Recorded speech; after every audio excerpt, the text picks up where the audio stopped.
Hello everyone, আসসালামু আলাইকুম। Welcome back to my cooking channel.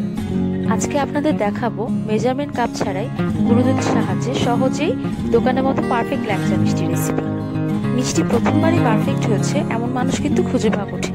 এত কষ্ট করে মিষ্টি বানানোর পরে যদি মিষ্টি খারাপ হয়ে যায় তাহলে যে কত কষ্ট লাগে তা শুধু ভুক্তভোগীরাই জানেন।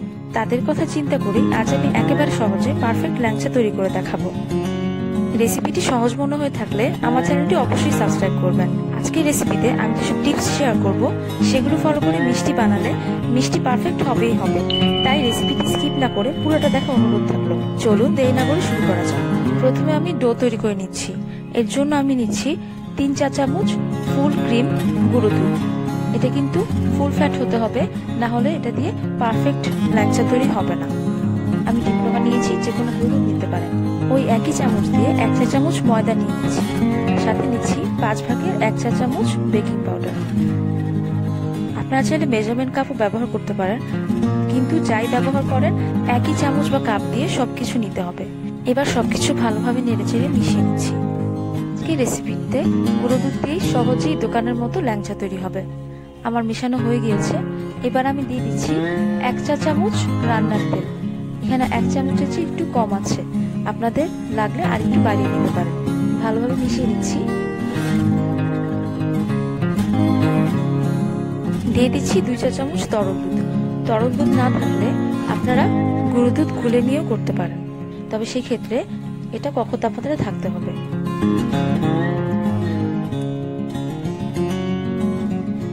সবকিছু দেওয়া হয়ে গেলে এটা আমি এবার হালকা হাতে মেখে নিব। আমি বেশি মাখাবো না, কারণ এই ডোটা আঠালো হবে, আঙুলের সাথে লেগে থাকবে।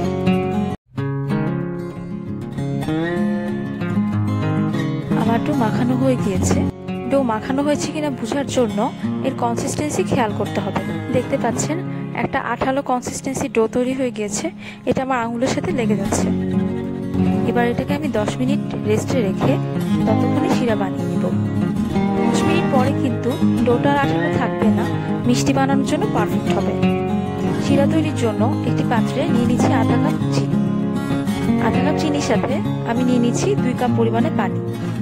এখানে আমি যে পরিমাণে শিরা তৈরি করছি তা মাঝারি সাইজের 8 থেকে 10টি মিষ্টির জন্য যথেষ্ট। এবার আমি এটা নেড়েচেড়ে একটা বলক আসা পর্যন্ত অপেক্ষা করছি। দিয়ে দিচ্ছি 2টা দারচিনি। দারচিনি ফ্লেভারটা ভালো যায়, আপনারা চাইলে এটা স্কিপ করতে পারেন। আপনারা চাইলে এটাতে এলাচ ব্যবহার করতে পারেন, আমি করছি না।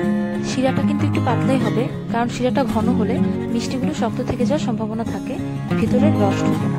বলক চলে এসেছে। এবার চুলা বন্ধ করে শিরাটা আমি ঢেকে দিচ্ছি। এদিকে 10 মিনিট পরে ডোর কাছে ফিরে এলাম। এটা কিন্তু আর আগের মতো আঠালো নেই। এবারে হাতে তেল মাখিয়ে সামান্য পরিমাণে ডো নিয়ে আঙুলের সাহায্যে প্রেস করে এভাবে ঘুরিয়ে ঘুরিয়ে ল্যাংচা শেপ করে নিচ্ছি। আমি একটু লম্বা শেপ দিচ্ছি, আপনারা পছন্দ মতো শেপ দিতে পারেন। মিষ্টিটা যে শেপে রাখতে চান তার চেয়ে একটু ছোট শেপ করতে হবে, কেননা এটা যখন ভাজা হবে আর শিরা দেওয়া হবে এটা কিন্তু ফুলে যাবে। আলতো হাতে ঘুরিয়ে ঘুরিয়ে মিষ্টিটা বানাতে হবে, মসৃণ ভাবে বানাতে হবে। খেয়াল রাখতে হবে যেন বাইরের দিকে কোনো ধরনের ফাটল না থাকে, তাহলে মিষ্টিটা ঠিক মতো হবে না, ভেঙে যাবে। আপনারা দেখতে পাচ্ছেন আমার মিষ্টি শেপগুলো কেমন হচ্ছে। আমি আরো একটি বানিয়ে দেখিয়ে দিচ্ছি, আপনারা ছোট বড় যে কোনো শেপ দিতে পারেন। সবগুলো মিষ্টি বানানো হয়ে গিয়েছে। আমার মিষ্টিগুলো ভাজার জন্য রেডি। মিষ্টিগুলো আমি ডুবো তেলে ভাজবো। এর জন্য একটি প্যানে তেল এমনভাবে গরম করতে হবে যেন আঙুল দিয়ে ধরা যায়। এরপর এতে আমি এক এক করে সবগুলো মিষ্টি দিয়ে দিচ্ছি। মিষ্টি দেওয়ার কিছুক্ষণের মধ্যে এগুলো আপনা আপনি তেলের উপরে ভেসে উঠবে। যদি না উঠে তাহলে প্যানের হাতল ধরে হালকাভাবে নাড়াচাড়া করলেই এগুলো নিচে লেগে থাকবে না, উপরে উঠে আসবে। এই পর্যায়ে চামচ দিয়ে নাড়াচাড়া করা যাবে না, না হলে মিষ্টিগুলো ফেটে যাবে। কিছুক্ষণ পরে মিষ্টিগুলোতে হালকা কালার আসতে শুরু করলেই একটি চামচ দিয়ে আমি অনবরত নাড়তে থাকবো। কিছুক্ষণ পর পর উল্টে পাল্টে দিচ্ছি যেন পুরোটা মিষ্টি ভালোভাবে কুক হয়। ভাজা পুরোটা সময় চুলার আঁচ আমি একেবারে কমিয়ে রেখেছি, কেননা পারফেক্ট ল্যাংচা মিষ্টি তৈরির জন্য এটা খুব গুরুত্বপূর্ণ যেন মিষ্টিগুলোকে একটু ধৈর্যের সাথে সময় নিয়ে ভাজতে হবে। মিষ্টিগুলো রং পাল্টে বাদামি রং ধারণ করেছে, দেখতে পাচ্ছেন। শেষের দিকে ঘন ঘন নাড়তে হবে যেন সব দিক থেকে রংটা সমানভাবে আসে। মিষ্টিগুলো ভাজা হয়ে গিয়েছে, এবার আমি এগুলোকে তুলে নেব। আমার মোটামুটি 8 থেকে 10 মিনিট সময় লেগেছে।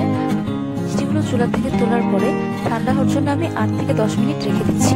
খেয়াল রাখতে হবে, মিষ্টিগুলো যদি একেবারে গরম অবস্থায় শিরা দেওয়া হয় তাহলে কিন্তু চুপসে যাওয়ার সম্ভাবনা থাকে, তাই আমি ঠান্ডা করে নিচ্ছি।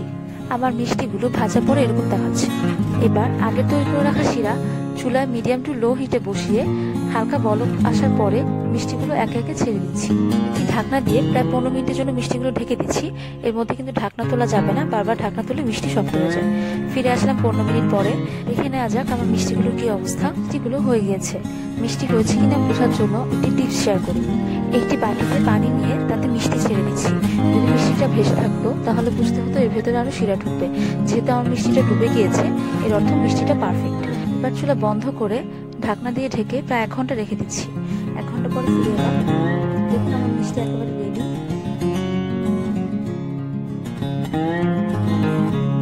এবার সার্ভ করা পাবো। আমি মিষ্টিগুলো প্লেটে সাজিয়ে নিচ্ছি। আপনারা চাইলে মিষ্টিগুলো শুকনো পরিবেশন করতে পারেন অথবা উপর দিয়ে শিরা দিয়ে পরিবেশন করতে পারেন।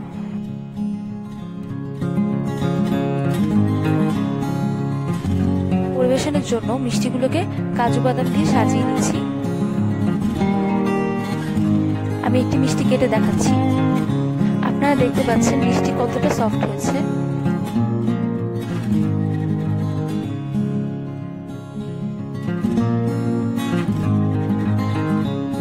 মিষ্টিটা একেবারে তুলতুলে নরম হয়েছে।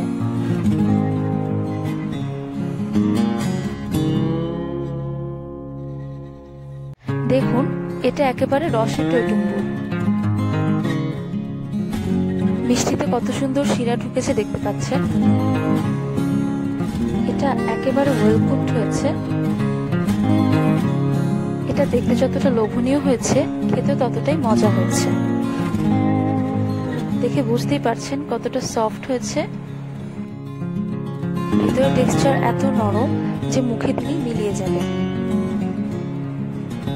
আমি সবগুলো মিষ্টি সার্ভ করে নিয়েছি। আরেকটা মিষ্টি কেটে দেখাচ্ছি। বোঝা যাচ্ছে সবগুলো মিষ্টি সুন্দরভাবে হয়েছে। এটা একেবারে মিষ্টির দোকানের মতো পারফেক্ট হয়েছে।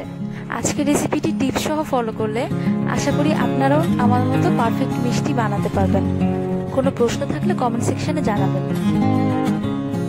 আমি আগে থেকে আরো কিছু বড় বড় শেপের মিষ্টি বানিয়ে রেখেছি।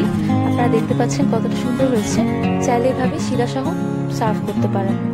গার্নিশের জন্য উপর দিয়ে দিচ্ছি বাদাম কুচি। আশা করি আজকের রেসিপিটি সবার অনেক ভালো লাগবে। অন্তত একবার এটা বাসায় ট্রাই করে দেখবেন। বাসায় ট্রাই করে কেমন হয়েছে জানাবেন। ভালো লাগলে ফ্যামিলি আর ফ্রেন্ডসদের সাথে শেয়ার করুন আর একটা লাইক দিয়ে দিন। ইংলিশ ও বাংলায় ফুল রিটেন রেসিপির জন্য ইউটিউবে রেসিপিটি ফলো করুন। এরকম মজাদার মিষ্টি সহ আরো মজার মজার খাবার অর্ডার করতে আমার ফেসবুক পেজে নক করতে পারেন। ইনস্টাগ্রামে যারা আছেন তারা আমাকে ইনস্টাগ্রামেও পাবেন। চাইলে আপনারা আপনাদের রান্নার রেসিপি আমার সাথে শেয়ার করতে পারেন আমাদের ফেসবুক গ্রুপে জয়েন করে। আজকের রেসিপিটি ট্রাই করলে আপনাদের মিষ্টিও ইনশাল্লাহ একেবারে দোকানের মতো পারফেক্ট হবে। আরো মজার মজার রেসিপি দেখতে আমার চ্যানেলটি ঘুরে আসুন আর প্লিজ এখনই সাবস্ক্রাইব করুন। বেল আইকনে প্রেস করে রাখুন যেন যে কোনো রেসিপি আপলোড দিলে সবার আগে আপনাদের কাছে পৌঁছায়। পুরোটা দেখার জন্য অনেক অনেক ধন্যবাদ। আবারও দেখা হবে নতুন কোনো রেসিপি নিয়ে। ততদিন সবাই সুস্থ থাকুন, ভালো থাকুন। সবার সুস্থতা কামনা করে এখানে শেষ করছি। আল্লাহ হাফেজ।